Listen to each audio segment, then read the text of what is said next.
What'd you think of that? Man, I tell you, every time I see it, it gets better. That's all I can say about that.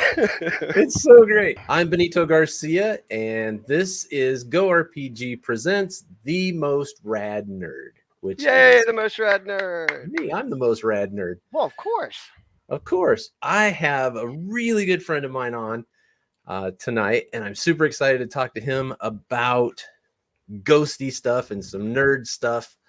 But real quick, before we introduce him, because I don't want to take anything away from him and give him the whole spotlight. Make sure you guys head over to Synergy Nation Network and check out all the really cool shows that are on the network. There's all kinds of stuff for whatever you're interested in, as far as pop culture. Got everything, movies, comic books, all kinds of really cool, rad stuff. And me, I'm over there, and all my friends who come on the show get to be on there as well. Head to the network, and as you can see on the front page, there's all the new content that's on there. I had a deal on there. I had a video with my friend Heather, and we talked about what are the best kits for your D&D characters, and all these other shows have some really cool stuff on there. So go check it out. And it's just everything on there is really kind of super cool. All right. Okay. So we got that out of the way, paid the bills. I just want to focus on my good friend, Josh Roush. Well, thank you very much. I'm very happy to be on your show today, man. Let me tell you, as you and I have talked about before, we've been friends for a really long time, but I never thought that, I'd be doing a show like this with you. So I'm excited. This is really cool. I think so too. Now, you want to start off with a little basis about what I do? Well, no, because this show is all about nerd stuff. And so what you do, I don't consider nerdy at all. Oh. So I was like, what's going to be the tie-in? What is going to be the nerdiness of Josh Roush? And it dawned on me. I'm going to get into some other nerdy stuff that I for sure want to talk to you about, but LARPing. So tie into LARPing, sure. Well, none of you know this, but I spent the better part of 25 or so years doing LARPing, and primarily for an organization that does still exist, but not something that I'm going to sit and talk about by name. We'll just, leave it at the fact that I spent a lot of time LARPing. Like, I grew up in a LARP environment, meeting people in all the states, traveled around pretty much from one side of the coast of the U.S. to the other. And while doing all of this LARPing, I met a really great group of people and got myself involved with their organizations, spent time, a lot of you probably who have watched this know what LARPing is, but it's live action role playing. So spent a lot of time in costume and makeup going around, LARPing. And so I met a bunch of wonderful people, and we became really good friends, and I ran some of their games in some of these different states and spent a lot of my time doing that until roughly right before I met Ben. So ironically enough, I almost completely stopped doing this right about the same time as Ben and I met each other. So he didn't know as much about this until later on down the road when he starts getting into more nerdy stuff. And I'm like, yeah, now you chose the time to be a nerd. No, he was just Captain Cool when we first met, guys. No, he was, not into all the nerdy stuff anymore at that phase of his life. He was focused on other things. I was a super nerd growing up, and then discovered girls, or whatever you want to say, I guess. And then that carried me through several years of my life. And then the nerdness started to pull me back in. And unfortunately, you and I had moved away back to Nebraska from West Virginia, and we didn't get to nerd together. No, we really never got to nerd together, in spite of the fact that it's clearly our greatest passions in life is our nerdy things. So it just so happened that work and then friendship became more of our interactions rather than doing all the nerdy things. But definitely LARPing segues to what I'm doing in a small capacity, just about that big, guys. But go ahead. No, I was just going to say, I'm sure Ben's got another question about that stuff, but we'll see how he wants to segue here. Not LARPing so much, but I think that's super awesome, and it's very, very interesting. And it got its dues in some movies and whatnot, and people who didn't even know what it was got to experience it at least through that way. But D&D, so playing D&D. Sure. So you do that now? You did a little bit in the past? What kind of It's kind of an campaign? intermingled situation where I did that a lot growing up. Like before I got into LARPing, I of course learned of Dungeons and Dragons, and me and all of my best buddies were playing tabletop. And it just so happened that as we got to about 15 years old, we discovered these LARPing communities, and one in particular that I managed to convince every single person that played D&D with me to come and join, and we just transitioned out of tabletop into essentially live action. But definitely the whole tabletop aspect and the mentality and the fiction and all of that brought us forward to the interest of where we thought that we could go and reenact these events and interact and role play and do that kind of thing on a live stage instead of just doing it sitting at a table, for Right. instance. Right. I got you. That's cool.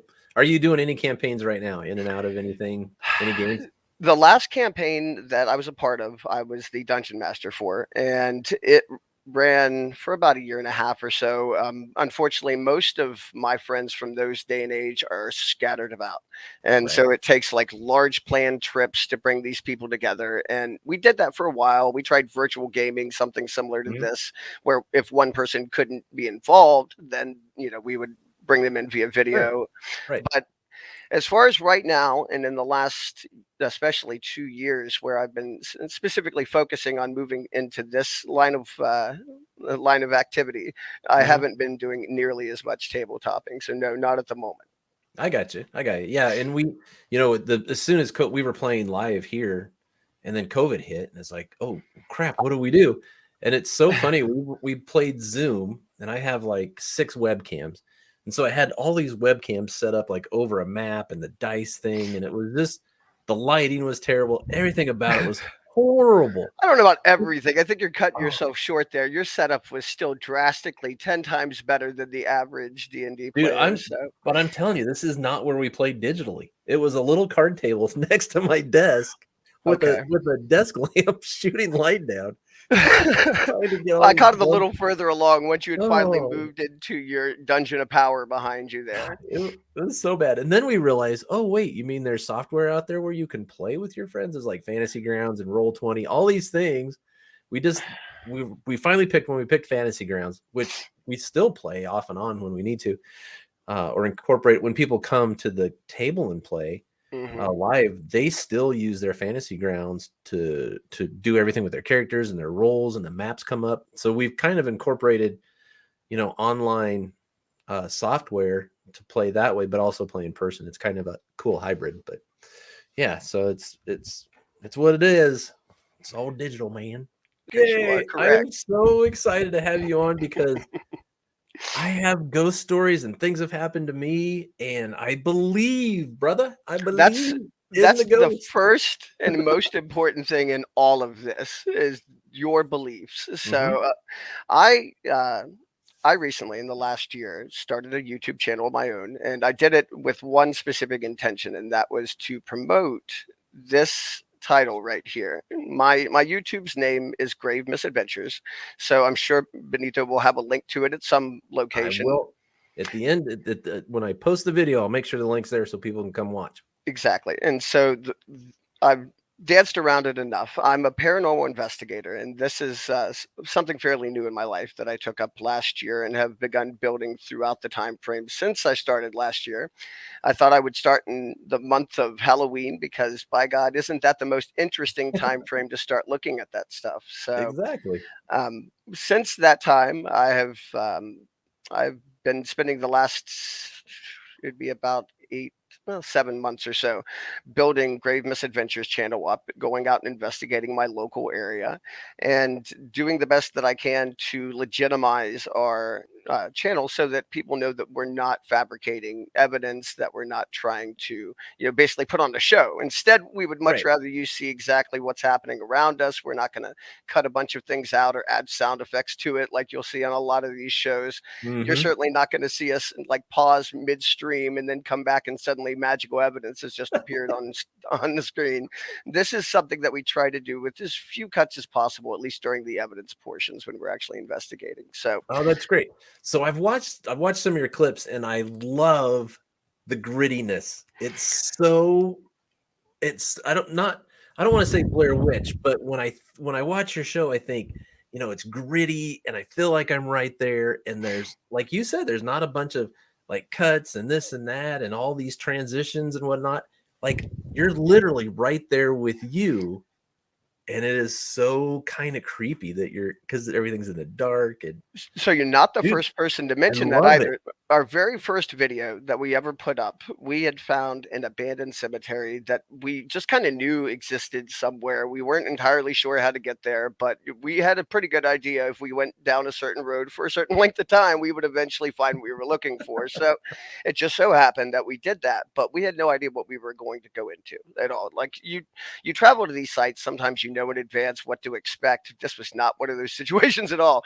We just knew that there had once been a cemetery up in that location that had been pretty much abandoned, and we wanted to kind of go and just see what we could find. So the very first video on my channel, the most rudimentary version of any of the productions that we put out since then, is this video. And Ben's right. Like from the first moment that we start recording, everyone that's watched that video is like, Jesus, it's like I'm right there, because Yeah. there's really nothing to it. There's no fancy editing going on at all, where there's very little lighting. We were learning real early on how badly it is to actually hear what's going on around you for the camera. So we weren't set up the way that we are now. And so a lot of it, you'll have me walking away. And this is just, learning experiences for Mhm. most of us as well. I'm not used to actually producing videos. Done a lot of production in other ways. And, with role playing, I spend a lot of time staging things and setting things up. But to walk into a totally unknown environment and then to go from there and try to produce a show, not so easy, in case you were ever wondering. Yeah, so obviously you can see them just getting better and better and better than, I as time appreciate goes on. that, because if they weren't, I would feel really bad about my editing skills. I'm personally the one editing these videos when you look at them, guys, and you will definitely see a transition from the very first video to the last investigation on the channel about how I've improved along the way. Oh, it's so fun. So, living in Huntington, West Virginia still? No, No. Living I'm in close to Huntington. I'm Huntington adjacent. It's about 45 minutes up the road in Point Pleasant, West Virginia. It's Point actually a historical town, Point Pleasant. which some of you may have heard of. It's actually Yes. fairly well known because of the Mothman. The Mothman. I was there. I took a Yes. motorcycle trip and took a picture with the statue and There was this, turn of the century 1900s style hospital that handled mostly mental patients, that existed just, about 15 miles outside of Point Pleasant. And a lot of our friends, I thought Ben had gone with them, but apparently has not, went down here and actually investigated the hospital previous to it being destroyed around 2000 or so. And apparently, they were down here. They got the crap scared out of them, went mm, running out of the building because they thought that they had someone chasing them inside of it. This is a story I heard, so I just naturally thought Ben would be a part of such a great expedition as that. no, But my stories are related back to McCook when I was there. Like things have happened. I've been witness to things, and so I believe. So if people don't have those experiences, do you find in most cases that then people are just like, yeah, whatever, ghosts aren't real? Like that's ridiculous. Like that doesn't even make sense to me. I'll tell you this: it seems like Hollywood has really improved the idea that ghosts exist. There are so many different shows being produced now in different networks, none of which I'm name dropping, but all of which have helped to add legitimacy to the field. Some of which have taken away from it, but for the most part, I think that you do still fall in that 50 percentile, whether you believe or you don't. And if you don't, you're going to be hesitant to believe anything that I Yeah, show you. I But can see that. if you do, and you watch my content, I think that you'll understand that it's all 100% real along the way. Yeah, I don't want to say I grew up with it because that's not. I mean, I was obviously grown up, but I cut my teeth on. Was it called Ghost Hunters? Yeah, I Was believe that like that the one, original one? the very first one, I think was Yeah. Ghost Hunters, and God, I so love that show. they were on point early with providing a visual reference to be able to watch people in paranormal investigate. And I wish Right? that I had jumped on the train when that first came out, because I'm sure that all of their progenitors, because those are the people that have had offshoot after offshoot after offshoot of shows down the road. I don't Right? know that I like any of the newer ones, but bottom line is they definitely knew what they were doing early on. Started the Yeah. whole common aspect of ghost hunting, where we didn't have to take this to a university and use tools from the 70s that, you could see in the Ghostbusters movie in the 1980s. Right. But I loved Ghost Hunters because it wasn't always a ghost. right. You sit down to watch the episode and you're all excited to see some ghosties, and then at the end the guy's like, well, got rattly pipes and it could be backup of this, or your house, I think settling. they were the first ones to introduce actually trying to debunk evidence as Yeah. it came along. A lot of people didn't believe in ghost hunting until after people started to debunk the things that they heard or saw along the way and actually proved that they weren't paranormal and related. If you can come forward and be like, yeah, that wasn't paranormal to your audience, then surely if you're not saying that every time that you produce evidence, they're more likely to believe the evidence you're producing. And you've got some clips to share. Absolutely. So I'll just tee up each of these clips, guys, and I'll try to, give you a little idea of what you're about to see. This Okay. first clip that I'm going to show here is actually in one of the more historic locations in the Point Pleasant region. It's the Low Hotel. And so you may not be familiar with it, but the Low Hotel is a very well-known historical landmark in Point Pleasant that is known to be haunted. So for Halloween last year, I decided to take us to the Low and to take us to what was known as the most paranormally haunted room in the place, room 314. And 314 is what you're about to see right here. We've been set up already for the investigation. We had, different tools that are currently available to all paranormal investigators. What you're going to see when we start here is I have a EMF detector, which is known as the K2 EMF model, and it's sitting on the table, and it will light up anywhere from green all the way up to red, determining what field level it's actually experiencing for electromagneticity.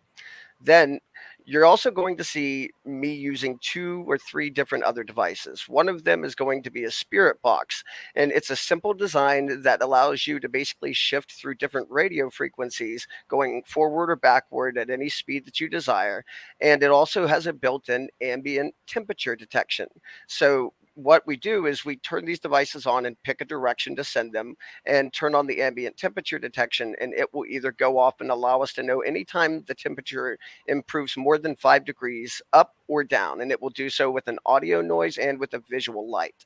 So that's 2 of the devices we're using. The other one is a fairly newer device. It's an application known as Necrophonic. It's had a lot of different debate over whether or not an application could be used for active research.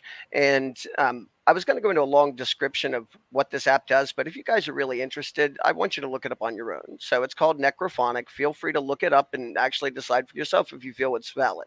But that's how this clip is going to start here. So let's go ahead and bring it up and get to playing. There's people that think that my phone is what's happening. So I'm actually talking about It's Necrophonic. completely far away from it now, and it's still doing it. So you see the K2 on the side there going off in Are you different the one colors. that's causing my hands to start tingling? Are you touching me? Are you causing my arms to tingle?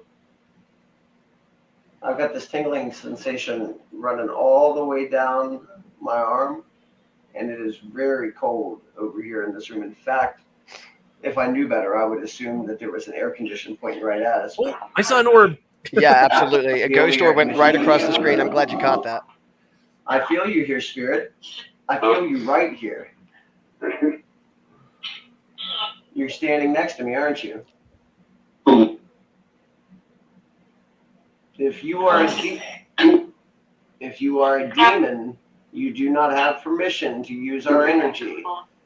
You do not have permission to follow us home, and you may not attach yourself to us. What is that background noise I keep hearing? Sounds like So a that grunt. background noise that you Which- keep hearing is the Necrophonic app. And what it is it's essentially a white noise and ITC generator. And so it's believed that anything that can manipulate the energy of an object or an item is capable of using said device to basically transfer over. Can it be sounds? It could be actual voice tone. So you'll notice as this thing goes on, you'll hear different tones for different voices that it's representing when these things are responding to us. Okay, gotcha. Demon, are you? In God can we trust. That's my brother. He's the cameraman for this. His name's Justin. Oh, I see you. I feel you. I can. Oh. I do. You're right here with me, aren't you? Yes. Right on my shoulder, I can feel an entire cold area right where I'm pointing that K2 at, guys. Let's see if the temperature meter will go off on our SB7. Can you set this off as well? Wow. Seems like That's it's pissed off. Did I upset you that I wasn't going to let you attach yourself to us? Well, you're not. Here, let's do a voice recording. Yeah, let's check some other EVPs. Let's pause this for a second because No, leave it giving you running. voice is what's giving you strength here. I'm going to set this here. If you can get my K2 meters temperature gauge to go off, you go on ahead. Or not K2, SB7. This device right here. I see you. Watch out, Dust. I don't want you to knock it. Yeah. All right, so if there's anything with us, talk. Jeez, that K2's going insane. Wow. Oh, I feel you. It's almost like I just saw an anomaly there. Yeah, It's so much colder in that area. it is. Jeez. It's almost like a vent pouring down right over top of us. I can literally feel you right here, so I know you're here, Spirit. Did you see that orb move again? I can I tell missed by it the that time. I K2 was watching that you're right here as well. you. Yeah. So K2's going nuts. it is, and we've walked around this room plenty all night, guys, and this has not been happening. In fact, nothing is imminently around it. Wow, look at that thing spiking to red. Have you been getting all that? Yeah, just I I you can doing the see voice recording. spikes. I can see spikes anytime it picks anything up. All right. Well, we'll listen to that in the aftermath, guys, and if there happens to be anything, we'll include it in this footage. So Let's just sit here quietly for a few minutes and see if we catch anything.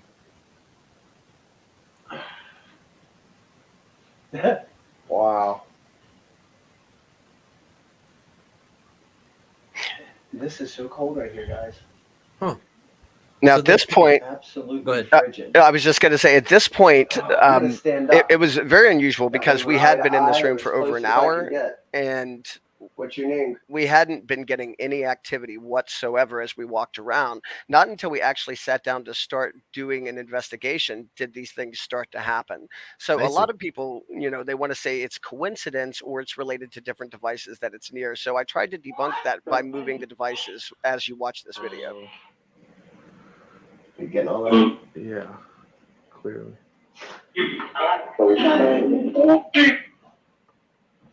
I command you to tell me your name.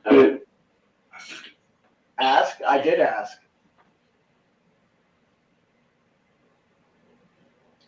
So at this point, you're trying to get Fallen responses so you can Angels, go are back and you one of listen the main to. ones? Right. Is it EVPs? Yeah, that's what they're Okay, called, got you. electronic voice phenomenon, and that's what he's recording on his phone with that voice recorder. That's all you need is a general voice recorder to be able to play back and see if you hear anything that's Okay. basically not audible.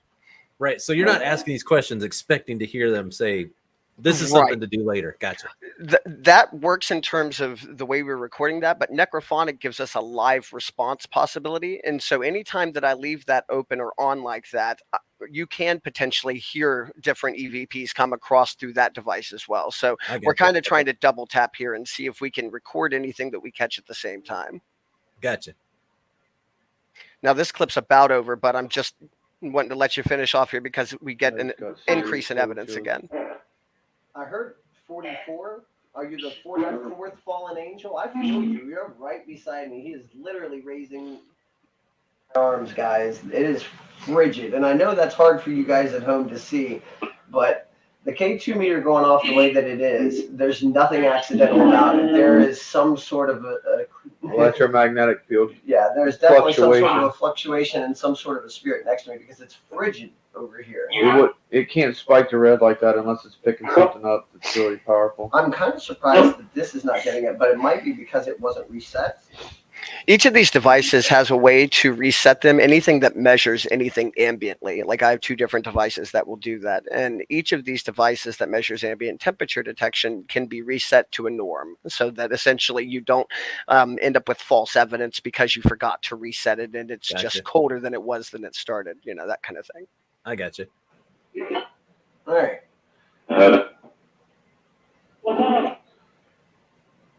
You You seem to have a lot of strength. Where are you getting this power from?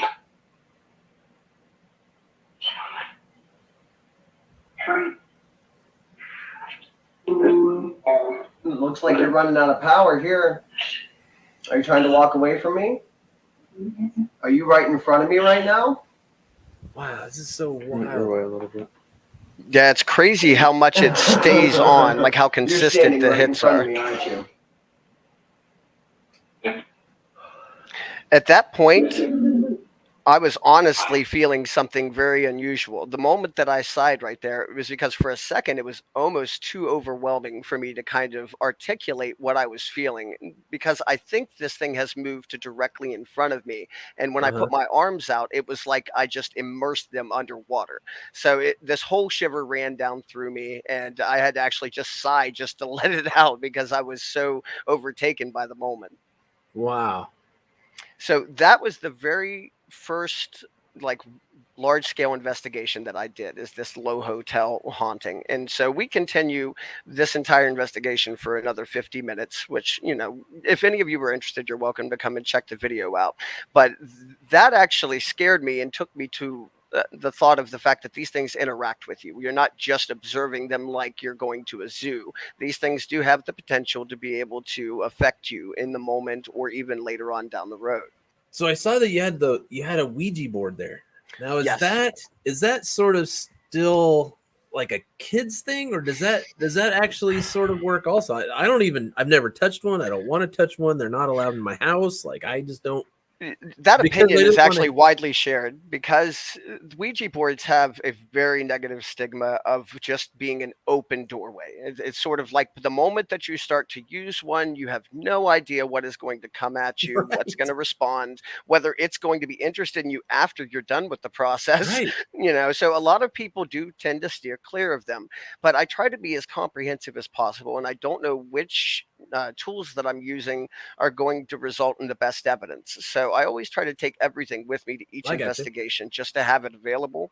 I intended a very important seance later on that night with that Ouija board. I'll have you know that. And then come to find out that the Ouija board that I bought was about 6 inches too small overall to really be used by two people, and totally Oh, ruined the idea of me actually being able to do a seance with it. So this is what happens in the moment, guys. You buy stuff thinking it'll work out, and all of a sudden you go to use it and it's just too small.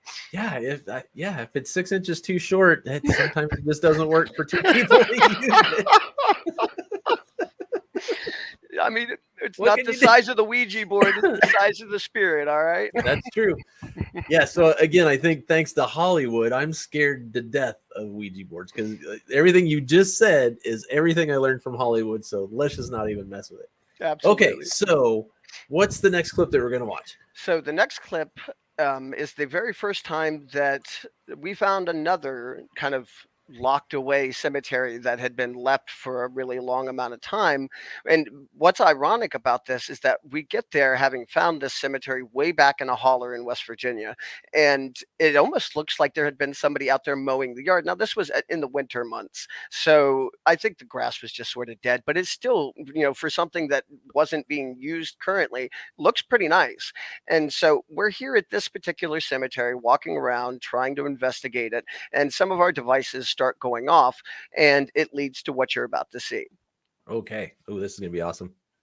All right, and so with this clip, I actually improved my editing skills. I'd say they leveled up. And so the previous clip before that, I didn't know how to introduce the EVPs we were hearing.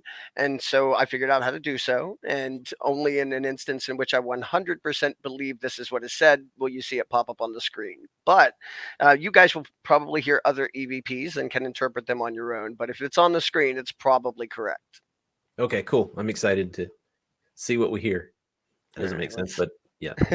See what we hear. We're getting a point. Hello. Hi. Is this your tombstone? No. Whose is it? What the world? I've never heard it do that. I have never heard of a noise like that come through, ever. That was very weird. Are you a human spirit?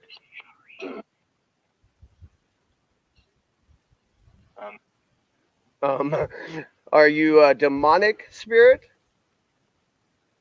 Oh my God, Justin.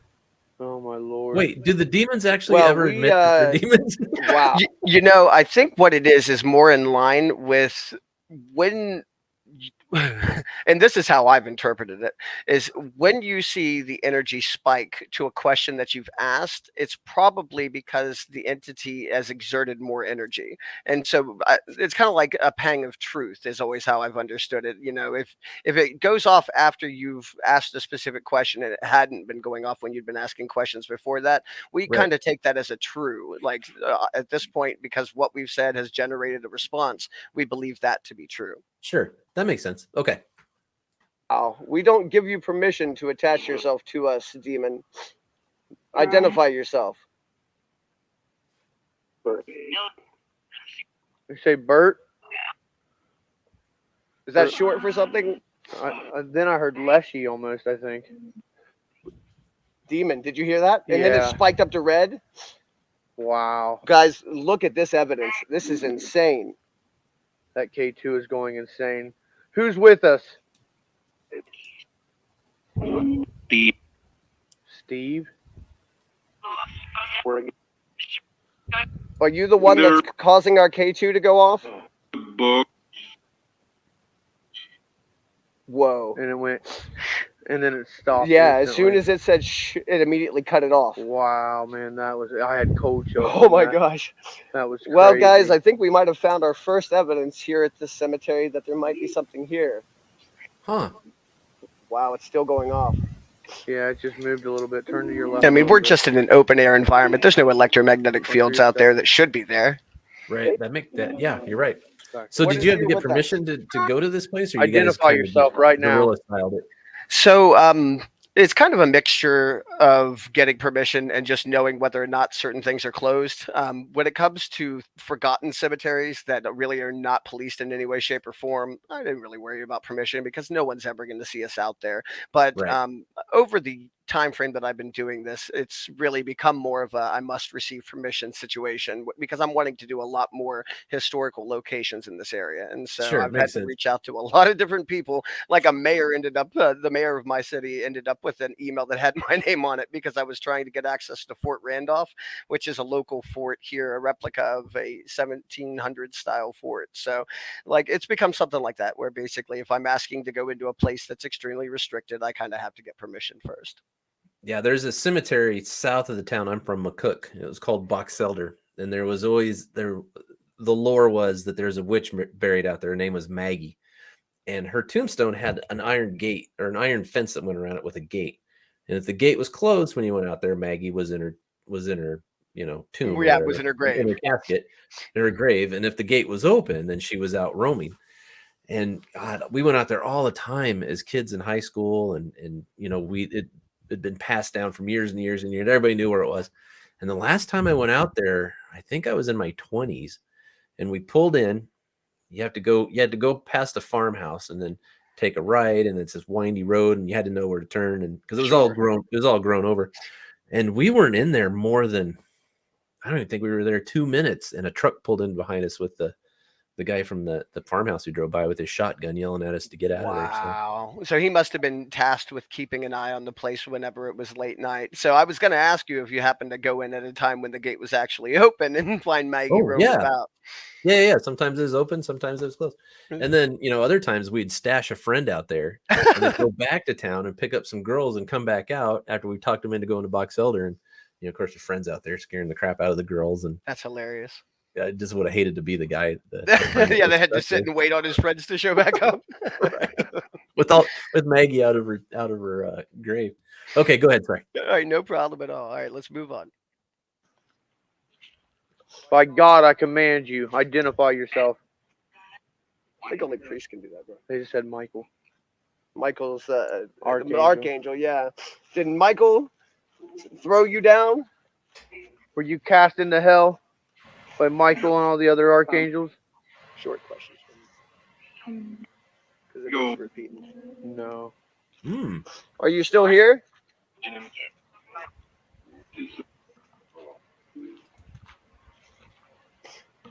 Did you walk away from us? You were telling us to be quiet? Oh, I think I hit the money. You don't want us here, huh? Keep that Oh, red wow. if you want us here. Yeah, you see it going off. Yeah. It said something about leave. I couldn't hear it. If you want us to leave, take that to red.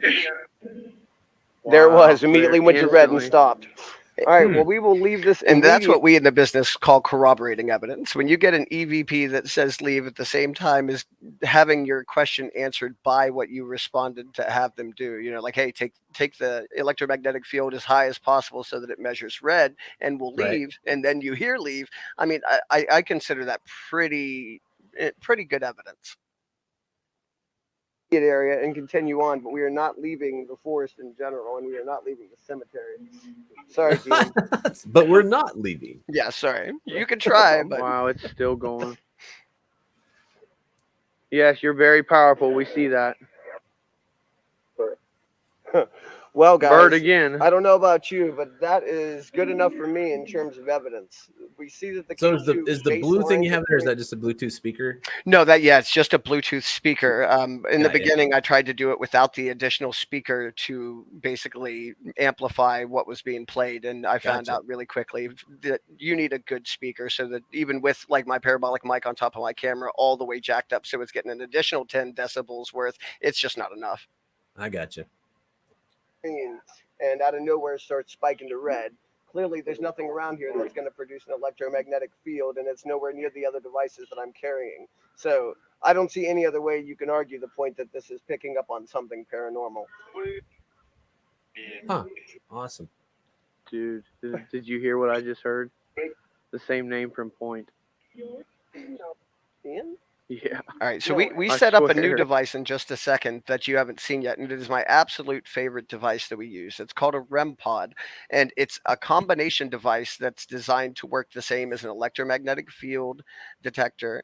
It's designed to be able to measure ambient temperature changes, and it's designed to measure physical interaction. Maybe Ethan. No, it said Okay. Ian. This is Dead- back to the Is clip. this Ian? Dead Yeah, so it's about to pop up in the footage. Here in a second, we're going to cut and set up the new device.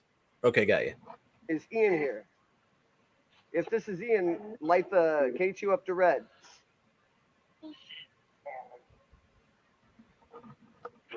I didn't think it was Ian. All right. We're going to take a short break, guys, just to kind of recollect ourselves for a second, and then we will be right back with you. So give us just a moment, and we'll continue. With And the we're new back, equipment. guys. We just got over here and sat our REM pod down, and it's going off like crazy. Green means physical touch. It Are means you sure something the is touching trees it. Yeah, no, it's No, not 'cause it touching goes it, back man. to normal. It's not touching it. It would be going off nonstop. All right, guys. So we were setting up the REM pod here, and wanted to basically have an interactable point with whatever is over in this area. And So your obviously, audio as is a you can little see, it's low. sort You of want to going off. explain that? Thank you. What that thing is there? Yeah, absolutely. So the REM pod is capable of, like you saw the green light on top flashing. Right. That means that something is actually coming into physical contact with the antenna that is on top of the device. That is where Okay. the point of contact has to happen. The big red color right in the middle is actually an ambient temperature detection awareness. So it started flashing immediately, saying there was some sort of an increase in the temperature. That's Okay. otherwise it would be blue. It has a light blue that it changes to when it's cool air, or basically, something like that. And then each of those red lights that you see along the top change color based on what side the device feels interaction. So if it's in the left hand side, it'll be green or blue, and right it'll be like red or what is my other color? Something like that. All right, Whatever gotcha. came over and was touching that. Can you touch it again for us? If so, touch it on the same side you touched it on last. All you gotta do is go around it and light it up like you did before. All you have to do is touch it. See, I demonstrate it so that it can. Oh, yeah. That's sensitive. Wow. Yeah, very much so. If you're here and you want us to go away, touch it. Right there. Touch that. Lighten up the light on. Is there anything here with us? Will you touch that again for me?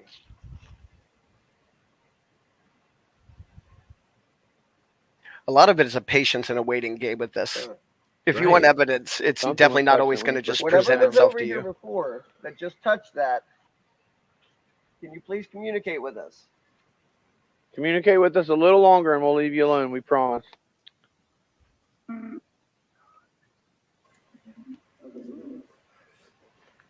I'm giving you a voice again.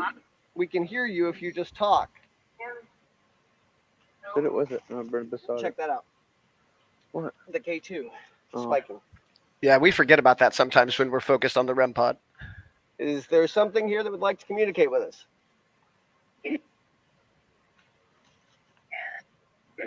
Who are you? There, Justin. Yeah, it's lighting up crazy. Bill? I thought your name was Bert. Can you touch? My brother that is always device that I'm sarcastic in shining these the light on situations. right now? Will you go down there and touch that for me? Surely you're tough enough to make it go off, right? We're not trying to challenge you in any way. We just want you to walk over and touch it for us. We try both the good cop and the bad cop routine, where he tries to antagonize to get a response, Right. and I try to reasonably ask these things to do what I ask.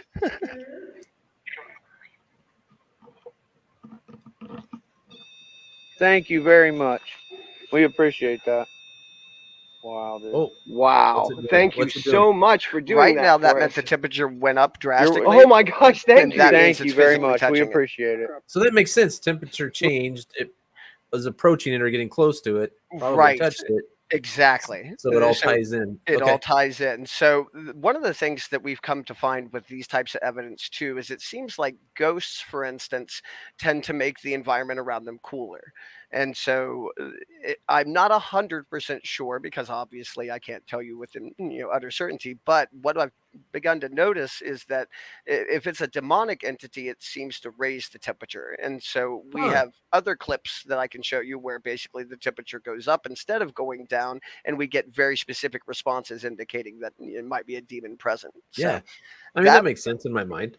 that was what I wanted to show you guys out of that clip. That's cool. Okay. Let's get back to.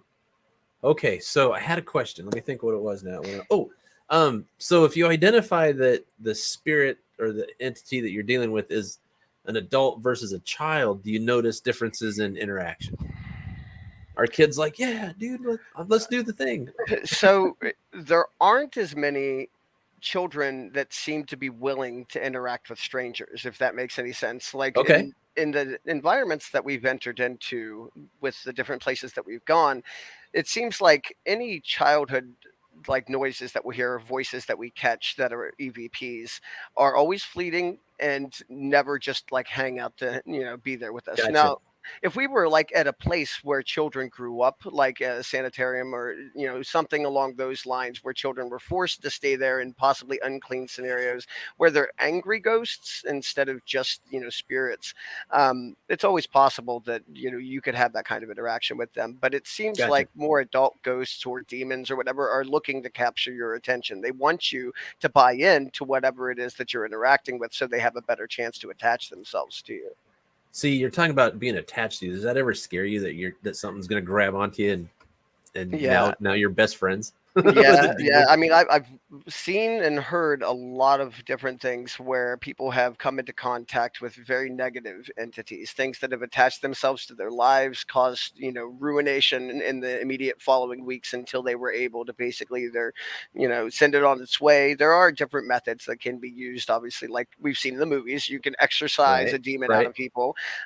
People are capable of going and getting baptized. So ideally, if it's just a negative entity that's just kind of attached itself to you and is kind of feeding off your life energy, which is something that we've come to see happen with these negative entities. They basically just drain you. It's not as visible of effect as like you're watching a movie and you can see it all happen at once, but it's a Right. gradual effect that breaks you down. Then why do it, Roush? Then why do it? Well, there's an excitement level to it, obviously. Like this is, Right. I learned a long time ago, segueing back to my LARPing days, that I really enjoyed the rush of the moment. So with LARPing, you can really get into the moment at times, and it can feel as real life. And I thought, instead of trying to transubstantiate some form of fiction as real life, why don't I just find something in real life that can produce that same result? And I've always been interested in the paranormal in one way or the other. And this just brought me to a natural conclusion that if it was possible for me to get the right equipment and do Right. this, I'd be out doing it. So I have to ask then. So you said you've always been interested in it. Is it because you had an experience or because you were searching for an experience? No, I had an experience. Oh, And this isn't something I've actually told anybody on camera before, so your viewers will be the am I going to first to get the actually see this. scoop? Yeah, you're gonna All get right. a very big scoop. All right. So Let me get comfortable in my chair. please do. I Okay. was roughly about 9, 10 years old when this happened. So I was very young, and I was maybe in third or fourth grade at school. We were living in a very tight knit, close community in a very small town in West Virginia, and at the time, my parents hadn't been divorced yet, so they were still living together, and all of us were all still living in the same house. And so I remember one night, and this is like back during the era of like Poltergeist. In like the very first Poltergeist movie. And so I used to be Right. terrified after the very first Poltergeist movie as a kid because Right. God, who wouldn't be? You know, that was a Right. very Right. extreme situation for kids to have to go through. And Right. I hadn't watched it recently, so it wasn't something that my imagination necessarily had concocted in the moment. But I've always had a very strong imagination, so who knows? But so I'm laying in bed, and my family was always lights out. You know, we didn't have night lights at that age. It was just like kids go to bed, lights off. That's how we know you're asleep because back then we didn't have Right. cell phones, so you know we couldn't hide and play games or anything under our Right. bed. So I had been asleep, and I don't know what caused me to wake up, but when I woke up, my bed faced the door in my room, and the door was literally wide open. Now, that's not necessarily unusual for that age group. Sometimes my door would be open and I fell asleep, but Okay. every other light in the house was out. It was 100% just dark in my house. And I thought that was weird as a kid because we always kept the bathroom light on and it's right next to my room. So, like, not having any light was very weird. So, I'm looking and I look down the hallway and I can just see very slowly approaching me a shadow figure. And Okay. I immediately kind of do one of these numbers like, what am I looking at? Like, I'm just imagining this. And no, Right. the shadow figure moves all the way up to my door and gets to my basically where the door would be and is standing there looking at me as I lay there in bed. So I'm a kid. What's my first reaction? The bed Right. sheets go over my head, and I think to Right. myself, this will all be over when I, pull them down in a few seconds. Oh And so God. I'm Okay. sitting there and I don't hear anything. And I'm thinking, oh my God, I wouldn't know if this thing approached. It could be right over top of me. And then eventually Right. the intensity of sitting underneath the covers and not being able to see anything built up to a point where I was like, I got to do it. So I throw the covers down and it was right there. And it was leaning Oh. over top of me. And I jumped out of bed. Like, I don't think I've ever jumped out of that bed as a kid. I sprung off of it like it was a trampoline and went running down the hallway. And I looked behind me like you do. And there it is, turned around, walking right back towards me again. Now, my What? parents' house, or sorry, my parents' room was all the way at the other side of the house. So you had to run all the way across through the living room, and then you would get to their door. And their door was open. So I go running downstairs, and they had like a couple of stairs, and then like their actual room was a few feet down from the level of the house. And Okay. so I run around to my mom's side of the bed, and I tried to yell at her to wake her up, but I was so petrified, nothing came out. I was Oh. utterly silent. No voice Right. could be heard. And I'm like, oh, trying as best I could, to this 12-year-old kid to wake his mom up. And I look up Right. and the damn thing is standing in the doorway looking at me in my parents' room. Oh So my Lord. at that point, my mom actually woke up. And of course, she was freaking out. She starts hollering. My dad wakes up. She turns on the light. And then with light, it all just disappeared because So your obviously you mom can't see shadows at night your with a mom light saw on. it too? Well, no, she didn't. All that Oh, she okay. saw was me screaming and waking her up. Like once she turned the light on, I found my voice again, and I tried to Right. explain what was going on. Of course, sounded like a lunatic, and was immediately sent back to bed that night. But I knew in my heart because I saw this dark silhouette not only moving but Right. consistent. Like I could not see through it. It was a pitch black shadow that Oh followed me Lord. through the rooms. Right. Oh my gosh. And it's not necessarily that it was it's not like you woke up in your bed and you're like, well, that could have been a dream. You were actually in your parents' room. Yeah, yeah, absolutely. When the light came on, I was absolutely in the room and I finally Wow. was able to talk again. And I was just utterly, terrified. There was no other word for it. Trying to explain to my mom what I had seen. Of course, Right. like I said, I've always had a big imagination. So my parents just immediately laughed it off as like, look at this kid afraid of Oh a geez. shadow. But my mom was a little more, like comforting about it. My dad was always the more drastic of the two. Like, kid, what the hell? You woke me up like for this? Right. Oh man. That's great. I'll tell you my ghost story at the end because I don't want to take anything away from that horrifying, scary story because mine's not scary at all. So that's wow. That always, as a kid, that always freaked me out. You said going under the covers, like it always freaked me out that somebody or something was going to come out of my closet and aliens when I was a kid. Aliens Oh, is what you were worried about as a kid. I I can always see said that. if I saw an alien in real life, no, and I was just a kid, I was like, I don't care that I'm like 8 years old. I will die of a heart attack immediately. Okay, so we got time for one more video. What do you have in store for us that's gonna either knock our knock our socks off, or is your favorite video clip? I assume this is gonna be awesome. So everybody loves, you saw just for a moment there the interaction with the REM pod, and it seems like that's like visual crack. Everybody loves it. They need more of it. They want that REM pod in every single video to just go absolutely insane. And Right. so Okay. the clip that I'm laying up for you 4 months after we had done the last clips that you had seen at that cemetery, we got it in our mind that we wanted to go back. We've dubbed this cemetery Demon Cemetery because it had mentioned a demon, and because the demon had set off our supposedly set off our EMF and EVP. So we really wanted to go back and see if we could duplicate any of the results. So this last Okay. clip here is us going back, and we have been all the way through walking across the cemetery multiple times and come to the conclusion that nothing is going to interact with us this time. But we went ahead, we set up the REM pod in the same location it had been before, and we came back to basically do our outro. So that's what we're doing. Okay. All right. I'm excited. So, one last opportunity over here in the area that we've received all the activity for the most part in this place. Whoever you are, whatever you are, this is your last chance to communicate with the world. We probably will not be back if... Really? Oh, there we go. Wow. Awesome. Look at that. Wow. You're like, hooray, they're not coming back. Hey, are you happy we're not coming back? Is that what that was? You're tired of us bugging you, huh? Well, then tell us about yourself. Who are you? That's awful funny. Thank you. And so I'm just going to leave it on that note, in all honesty, because not much evidence follows after that. But it is very rare when you are directly asking something to interact with a device that it just immediately does it, let Right. alone situationally to make it as funny as possible. Like, hey, we'll leave if you do this. Boom. Right. You haven't done nothing the whole time we were here. But the moment we say we're leaving, it's time to start interacting. So it is like that, though. From time to time, these spirits or these ghosts or whatever they happen to be that we're interacting with, they have just as much intelligence as we do, and they may get just as annoyed as we would with people bombarding them.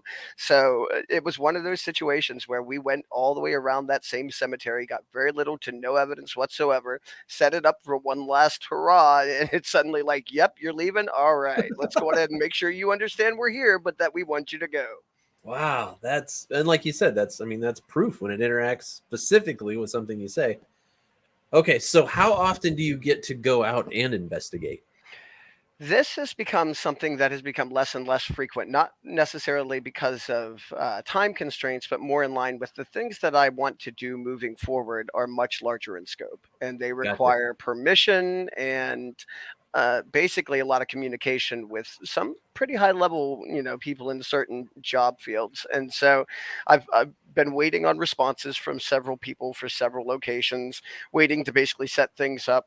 I've actually got a trip planned in June, which wouldn't it be great for you and your viewers if you could come out and join us with this, where we go to the Trans-Allegheny Lunatic Asylum and do an investigation. Ooh. So it's planned right around both of our birthdays. You could do it like a birth week type of situation almost. On June 25th, I believe, is the weekend before my birthday. And I think that's when it was planned for, was that Saturday. So, if you're interested, it's $100 a person. But Where is that exactly? It's, let me look it up real quick because I wouldn't want to misquote where we're going. I don't know, man. Jeez. It is in West Virginia, if that helps you understand. You could make it part of a trip to come out and visit everybody. It's in Weston, West Virginia. And Weston is, because it's not something I'm super familiar with either. I think it's towards the Eastern Panhandle, but I'm going to double check. It might be in the very center of the state. So I'd like to make it to my 52nd birthday with that. But wouldn't it be a kick? Wouldn't it be a kick to come out and go to one of the craziest places in the immediate area and get to ghost hunt with your friends? Oh my gosh, it would be cool. All right, so where's the furthest that you've got to travel then? Has it been sort of in the location you're at out of? Just sort of not necessity, but just because it's such a hot spot, you don't even really necessarily have to go anywhere. I specifically have focused on this area because it has a lot of historical value, and because there's a lot of things in this area I want to try and investigate. And so far, I've not really traveled out of state with this, but I've got a lot planned, and things like the Trans-Allegheny Lunatic Asylum all across the U.S. exist, and I would love to hit every single one of them up. So I love that it's called a lunatic asylum.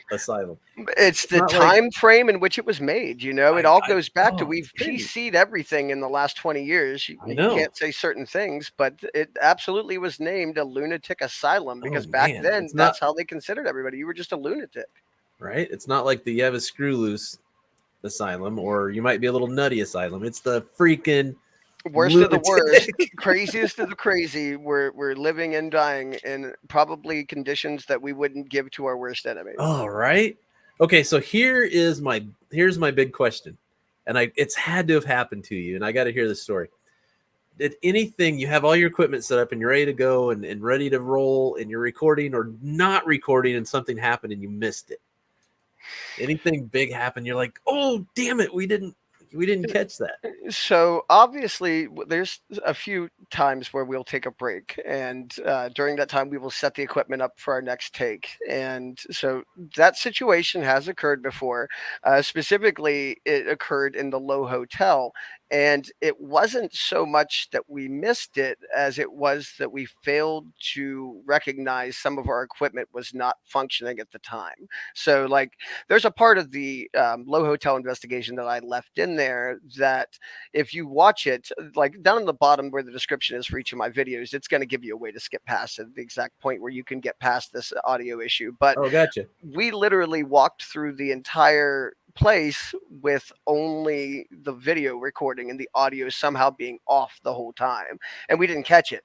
We went through the second floor, we got special permission to go up to the ballroom upstairs where the penthouse and everything was, and we did this whole thing where we went through both of these floors and had caught several pieces of evidence, and we're just going on like a normal investigation. Right. We get over to the end of the ballroom, and there's this beautiful portrait, early 1900s Victorian style dress of a woman that had something to do with the hotel.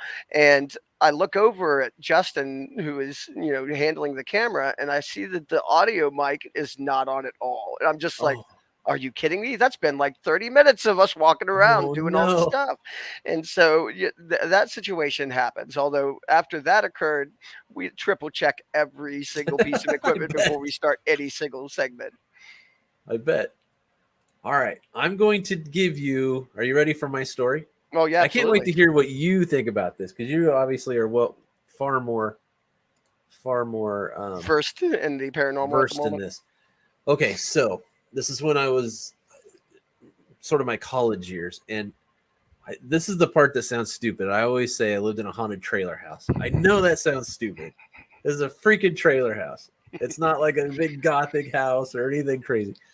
So as I'm moving into my friend, his name's Bill Witt, and he lived there, and his girlfriend, I don't know if she lived there or she just came and stayed from time to time, but I had literally just moved in, and he said, they both did at the same time. They said, you may hear when you're in bed someone running up and down. You know how narrow hallway is in a trailer house as you're getting to the back bedroom. My bedroom was in the front, and then his was in the back. Did it So have you the may standard hear like from- linoleum kind of thing that ran through the whole Yeah, trailer? yeah. And like, yeah. And so they're like, from time to time, you may hear somebody running up and down the hallway, banging on the walls on their way up and down. I'm like, okay, you know, whatever. Haha, guys. Okay. You know, thinking in my head, they're going to try to get me in the middle of the night. One of Sure, them's that's an excellent setup for that. run up and down the hallway. So, you know, it never happened. So, you know, I was like, well, you know, okay, whatever. They didn't pull the trick on me or pull the prank. But here's what did happen while I lived there. So I had brought a great big 32-inch TV when I came to live there. And we had a giant entertainment center.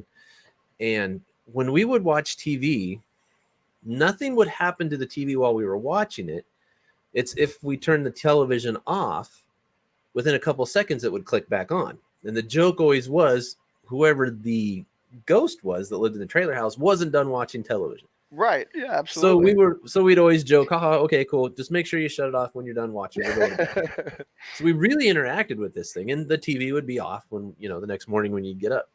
So, you know, right away you think, well, my neighbor probably has the remote control.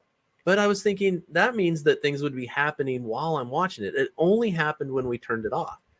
This TV came from a house I had already lived in, and I never had an issue with it once. Moved out, never have an issue with it again. So only in this trailer did you have this event occur. Right. So there's one day that Bill and I are watching television, and we had our couch set up so that the back of the couch faced the kitchen, but the front of the couch obviously faced the television and the entertainment center. So there's one day that he and I are watching television, and we hear this incredibly loud bang sound from behind us. And we both turned around and looked. We didn't immediately see anything, but it was so loud we had to get up to see what had happened in the kitchen, which is, you know, only 6-8 feet away from us. Got up, walked into the kitchen, and when we got into the kitchen, the two small cabinet doors above the stove were open, and we kept our toothpicks. Do you remember Pizza Hut when you get the Parmesan cheese shaker? Oh, yeah, absolutely. We used to keep our toothpicks in one of those, and you would just kind of give it a little shake to get a toothpick out. The shaker was on the stove with the lid off, and all of the toothpicks were laying on the stove. Did they spell your name? No. That's too bad. Is that where the story ends at this point? Nope. Okay, keep going. So we're like, oh, haha, funny joke. Now we got to clean up all your stupid toothpicks. You're a trickster, you. And cleaned them up, and we joked around about it. So here's the big finale to my story. So my girlfriend at the time had come over to watch television with me. And I don't know, remember what we were watching, but I had to get up to go to the bathroom. And so I left the living room and I walked down the really long hallway, which went past my bedroom, a washer and dryer. And then you took a quick left. The bathroom was right there. But if you continue down the hallway, was my roommate's bedroom. So I go into the bathroom. Go into the bathroom. Did whatever it was I needed to do. And we had a giant mirror over the sink. You know, it wasn't just a medicine cabinet mirror. It was a huge mirror. Get done, go to the bathroom, wash my hands. And as I'm standing there looking in the mirror, my hairbrush was sitting right next to the sink. I picked up my hairbrush and I combed my hair, brushed my hair, because it was the 80s. So I had to make sure the sides were going. I had to look good for my lady friend. Of course. Anyway, so I do the thing with my brush. I put the brush down literally right next to the sink where it was. Walk out, shut off the light, walk back down the hallway, sat on the couch with my girlfriend, and we start to watch the show again. And then just out of nowhere, it was all of this commotion and loud banging sounds coming from down the hallway out of the bathroom. And it sounded like somebody had a hammer and they were pounding on the walls in the bathroom. And of course, she got scared. She got scared to death. I'm like, oh man, I was like, it's just the ghost. I was like, I don't even know what he did. I said, hold on, I'll go check it out. So I got up. This is how used to it we were at this point. I wasn't even Right. scared. It's just routine at this point. This Right. ghost is bothering you. So I walk down the hallway and I go into the bathroom and I flip on the light and I'm looking around, but I don't see anything. There's no damage to anything. Like I cannot figure out what was making all this noise. And I walked in front of the sink, in front of the mirror. And as I was looking in the mirror, I saw the toilet was directly behind me. And you could see it in the mirror. And as I'm looking around, I can see my hairbrush is underneath the tank part of the toilet, but just the handle sticking out. Just a little bit of it. Just enough for me to see it in the mirror. Turn around, sure as crap, there it is. So I had to go back there, reach behind the tank, get my hairbrush out. And I was like, dude, my girlfriend's here. You're freaking her out. She's gonna leave if you keep pulling this crap. I was like, it's, haha, it's funny when we're around. Don't do this shit when my girlfriend's here. Slammed my brush down, shut the light off, went back out, and we finished watching the movie. Nothing else happened. So, ghost hunter man, what did I have? The poltergeist, the fun ghost. I mean, a lot of people would think of poltergeist anytime that you hear of any kind of ghost doing anything that is against the people that lived there. But it sounds more to me like you had a friendly spirit who was definitely one of those type of people in life that just loved to prank on people. Probably knew you had a girl in there and was just looking to throw some shade on your game and see what would happen. Like, because if it had been truly intent upon some form of harm, you would have seen a follow-up. Like, it would have done something more than just rattle its chains, so to speak, down the hallway. Right. It would have moved forward and thrown some stuff at you guys too and chased y'all out of there. Right. So it sounds like it was just trying to have a good time on his Friday night and found a way to do it by scaring the crap out of that girl.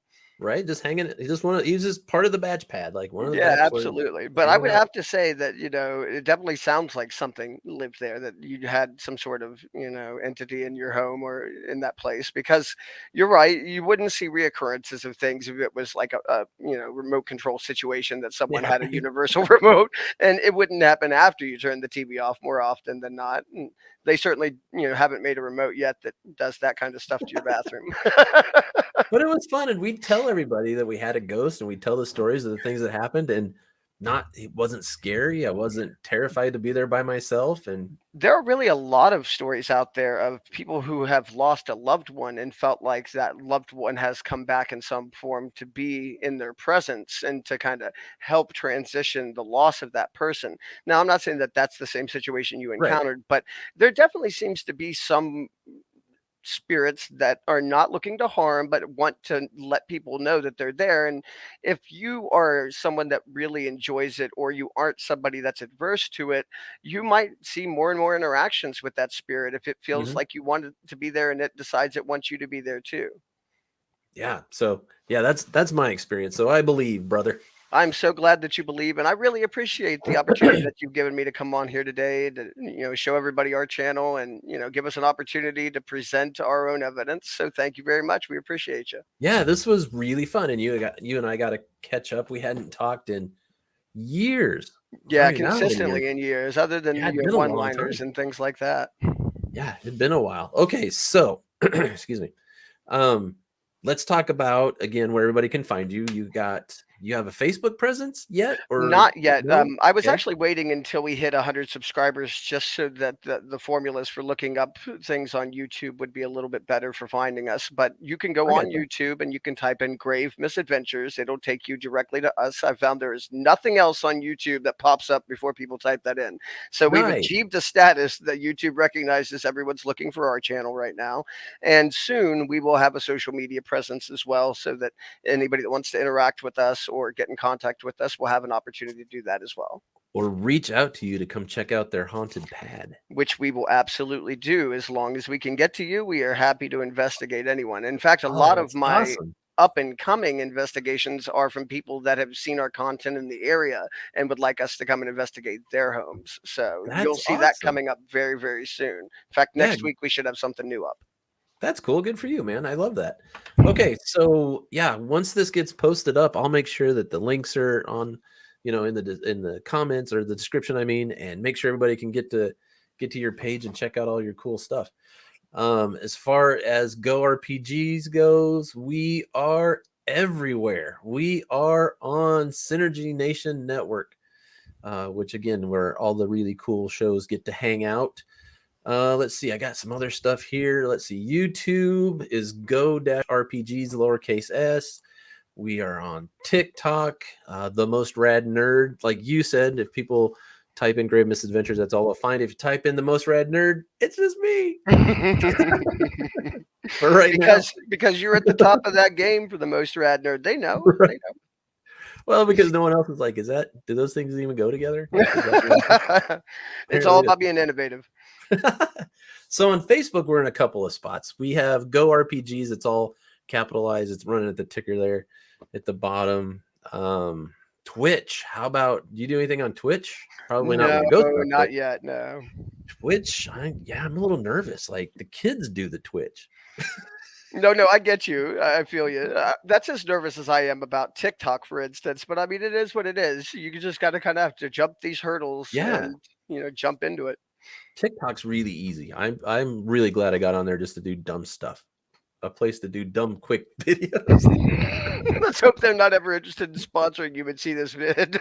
Right? Exactly. I hit 400. I'm trying to get to 1,000 so I can do live stuff. I'm at 400. And it's not an easy task. It's easy to make them, but it's hard to get people to But hey, I'm very impressed. 400 is not an easy number to accumulate either. Like people don't understand. They think you're just going to get your first viral video is just going to launch you into the stratosphere. It's not that easy, folks. Right. It's like my wife has 65,000. It's like, how'd you do that? And it's like, oh yeah, you're a cute chick. I guess I get it. Yeah, good.